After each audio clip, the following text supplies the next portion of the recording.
Hello and welcome to nice topic guys. देखो recently Modi ji ने Atal tunnel का उद्घाटन किया है। ठीक है। अब अटल टनल ये देखो, ये बेसिकली फ़ोटो है कि जो दुनिया की सबसे हाईएस्ट अल्टीट्यूड पर मौजूद है। ये टनल 10,000 फीट पर है। ठीक है। और ये मोदी जी और राजनाथ सिंह दोनों उपस्थित रहे थे यहाँ पर। आपको इसकी डेट याद रखनी है, 3 अक्टूबर, यानी कि कल। ये वीडियो मैं संडे के दिन शूट कराऊँ, सैटरडे 3 अक्टूबर 2020। आपको ये डेट याद रखनी है। ठीक है। देखो इसका पहले नाम था रोहतांग टनल। पहले रोहतांग टनल नाम था, लेकिन यूनियन कैबिनेट ने 2019 में डिसाइड किया कि इसका नाम अटल बिहारी वाजपेयी जी के नाम पर अटल टनल रखा जाएगा।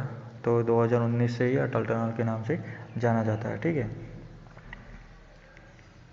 देखो पहले, अब एक और बात आपको सिर्फ बताने के लिए बोल रहा हूँ, कि आपको सिर्फ नॉलेज के लिए, कि देखो रोहतांग एक पर्शियन वर्ड है। ठीक है।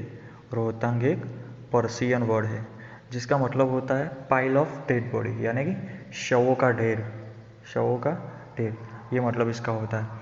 तो देखो टनल की खासियतें क्या है, आर्मी को किस तरह से मदद रूप हो सकती है, आम जनता को किस तरह से मदद रूप हो सकती है, ट्रांसपोर्टेशन है इजीली अवेलेबल हो सकता है। और देखो हम इंडिया चाइना 1962 जो इंडिया चाइना वॉर हुआ था, उस पर भी इस टनल का बात करने वाले हैं कि इस तरह से जो टनल नहीं थी, रोड नहीं थे, तो किस तरह से इंडियन आर्मी को जो 1962 में बहुत सारी तकलीफ़ें झेलनी पड़ी थी, तो सबका डिस्कशन करेंगे। ठीक है। तो देखो पहले हिस्ट्री जान लेते हैं इसकी पूरी, कि हिस्ट्री में क्या क्या हुआ है इस टनल को बनाने के लिए। ठीक है। तो देखो बात करते हैं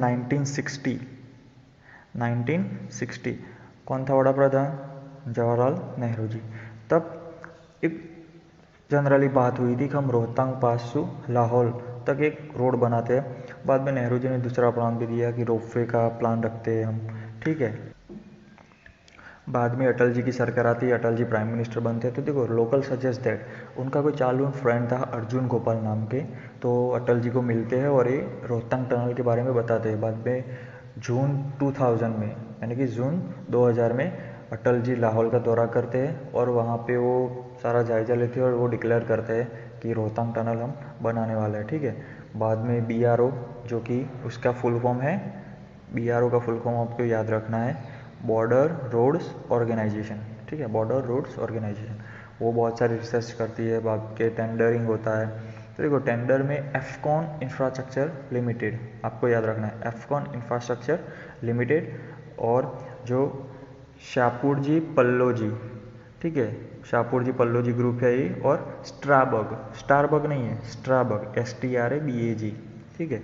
STRABAG जो कि ऑस्ट्रिया की कंपनी है, ऑस्ट्रिया की। इन सब का JV होता है, यानी कि जॉइंट वेंचर होता है। तो अब शाहपुर जी पिल्लो जी, आपको याद होगा अभी अभी न्यूज़ में चल रहा है, क्योंकि उसने टाटा के साथ, जो पहले टाटा के साथ पार्टनर में थी, अब वो निकल चुकी है, टाटा से अलग हो चुकी है। तो देखो पहला ब्लास्ट यहाँ पर हुआ था, यानी कि पहला जो नींव रखी थी 2010 में रखी गई, और लास्ट जो ब्लास्ट किया वो 2017 में किया गया। ठीक। अब देखो इसकी खासियत जान लेते हैं कि टनल है क्या बेसिकली। तो देखो टनल जो NATM टेक्निक, यानी कि न्यू ऑस्ट्रिया टनलिंग मेथड। अब देखो ये मेथड होती क्या है, देखो इस तरह से मेथड होती है कि यहाँ पे जो व्हील है उसके आगे ये सब ब्लेड लगी हुई है, तो ये आगे आगे आगे आगे जो जो खड़क है वो निकलता जाएगा यहाँ से, और ये सब हो रहा है ऑटोमेटिक, वो प्लास्टरिंग, यानी कि जो सीमेंट की प्लेटें होती है वो रखता ही जाएगा। बाद में हमको करना नहीं पड़ेगा, वो आगे आगे खुदाई होती जाएगी और सीमेंट की प्लेटें रखती, वो ऑटोमेटिक मशीन रखता ही जाएगा। तो ये टेक्निक से टनलिंग बनाई गई है। देखो आपको मैं बताता हूँ मैप में कि बेसिकली इसकी लोकेशन कहाँ पर है। ठीक है। चलिए लोकेशन देख लेते हैं इसकी। तो देखो ये है भारत, यहाँ पर आपको जाना है हिमाचल प्रदेश। हिमाचल प्रदेश में मनाली के पास। ठीक है। मनाली से बरवा लिखा हुआ है। देखो ये है धुंडी, उसका साउथ पोर्टल है ये धुंडी। ठीक है। यहाँ से देखो ये रही एग्जैक्ट लोकेशन टनल की, जो टनल यहाँ पर से जाएगी और बाहर निकलेगी, ये सब रिवर के अंदर से ही जाएगी, ठीक है।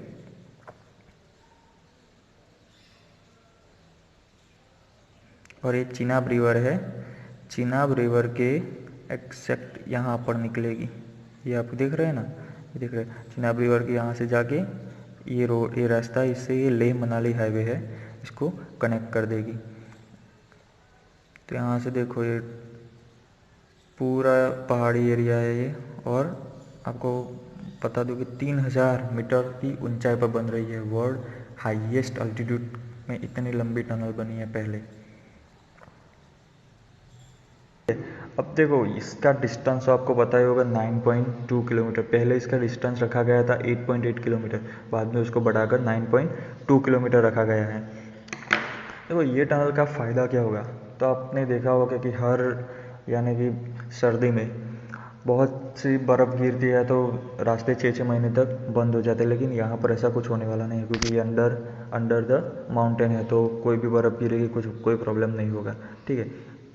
और लेह और मनाली के बीच 46 किलोमीटर का डिस्टेंस कम हो जाएगा, यानी कि 1.5 से 2 घंटे का टाइम हमको ज़्यादा मिलेगा, ठीक है। 46 किलोमीटर डिस्टेंस ऑटोमेटिकली ख़त्म हो जाएगा। और देखो यहाँ पर और भी टनलें बन रही है जो मैं बाद में आपको बताने वाला हूँ। और ये almost eastern Pir Panjal range, जो हमारी हिमालय की गिरिमाला है वो में ईस्टर्न पीर पंजाल रेंज में हुए, और ये एग्जैक्टली हिमाचल प्रदेश और जम्मू कश्मीर के बॉर्डर में है, लेकिन ये टनल बन रही है हिमाचल प्रदेश में। ये टनल है हिमाचल प्रदेश में, और ये 3000 मीटर की ऊंचाई पर है, यानी कि 10,000 फीट। और ये मीन सी लेवल यानी कि MSL उससे 3000 मीटर की ऊंचाई पर है, ठीक है। अब देखो साउथ पोर्टल है जो मनाली से, वो 25 किलोमीटर ही दूर है, और नॉर्थ पोर्टल है वो सिसु नाम का विलेज है, उसके पास ही निकलता है। इस इमेज में आप ज़्यादा बेहतर समझ सकेंगे अटल टनल की खासियत क्या है। देखो इसकी हाइट है 5.52 मीटर, और इसकी विड्थ है 10.5 मीटर, लेंथ है 9.2 किलोमीटर। देखो मीन सी लेवल 3000 मीटर अब है, मैक्सिमम स्पीड आपकी 80 किलोमीटर पर आवर होगी, ठीक है। 46 किलोमीटर डिस्टेंस आप कवर कर सकेंगे इजीली, यानी कि कम हो जाएगा। एवरी 250 मीटर CCTV लगे हुए हैं, और एवरी 150 मीटर टेलीफोन व्यवस्था आपको उपलब्ध होगी, ठीक है। और देखो इसका एक ट्रैफिक डेंसिटी इसको डिस्क्राइब किया हुआ है कि देखो दिन की 3000 गाड़ियाँ यहाँ से गुजर जाएगी, और दिन के 1500 ट्रक 80 किलोमीटर पर आवर से ये गुजर सकते हैं, और वेंटिलेशन सिस्टम भी अवेलेबल है। और देखो हर 500 मीटर एक ओपनिंग स्पेस दिया हुआ है इन्होंने, जहाँ से कोई इंसिडेंट्स में पब्लिक को रेस्क्यू कर सकते हैं हम, तो ये बहुत बड़ी खासियत हो सकती है। अब देखो आर्मी को 1962 में जब इंडो चाइना वॉर हुआ, तब इसको किस तरह से, ये हमारा एक नेगेटिव पॉइंट था जब हमारे पास ये रोड, सड़कें, टनल ये सब कुछ था नहीं। तो देखो 1962 में जब इंडिया और चाइना का वॉर हुआ, तब चाइना ने तो 1954 से ही अपनी तैयारी शुरू कर दी थी। चाइना ने अपने एरिया में बॉर्डर तक रोड, रास्ते, सारा कुछ, टनलिंग, वो सारा कुछ उन्होंने बना लिया था। हमारे पास तब कुछ नहीं था, और ये रीज़न एक भी माना जाता है कि इंडो चाइना जब वॉर हुआ तब हमारी सेना जो बॉर्डर तक पहुंच ही नहीं पा रही थी, क्योंकि तब तो आपको पता होगा रास्ते थे ही नहीं, तो बॉर्डर जा ही नहीं सकती थी। तो एक सेना की देरी की वजह से ही ये वॉर हमने हारी थी, ये भी एक बात आज चल रही है। तो देखो अभी अटल टनल यहाँ पर बन रही है। इसके बाद देखो बाराला चाला, ठीक है, ये एक बेसिकली बाराला चाला में 11.25 किलोमीटर की एक टनल बन रही है। बाद में लाचुंगला में 14.77 किलोमीटर की बन रही है, और तंगबंगला में, ये रहा तंगबंगला, ठीक है, यहाँ पर बन रही है 7.32 किलोमीटर की सुरंगें बन रही है। तो मतलब देखो ये सारा कुछ, सारी टनलें बन जाएगी तब आपको जाना है मनाली से ले, तो 120 किलोमीटर का डिस्टेंस कम हो जाएगा, डायरेक्ट 120 किलोमीटर डिस्टेंस कम हो जाएगा। तो आपका बहुत ही बड़ा समय बचने वाला है, और इंडियन आर्मी के लिए भी बहुत ही बड़ा वरदान साबित होगा। और ये देख लो जोजिला टनल है यहाँ पर, जो शायद 1-1.5 साल पहले मोदी जी ने यहाँ पर उद्घाटन किया था। यहाँ इंडो चाइना बॉर्डर है, यह हमारा अक्साई चीन एरिया है। तो ये टनलें बहुत कुछ इंडियन आर्मी के लिए तो ज़्यादा बहुत कुछ वरदान साबित होने वाली है। तो गाइस वीडियो अच्छा लगा हो तो लाइक करें, शेयर करें, सब्सक्राइब करें। Thank you guys.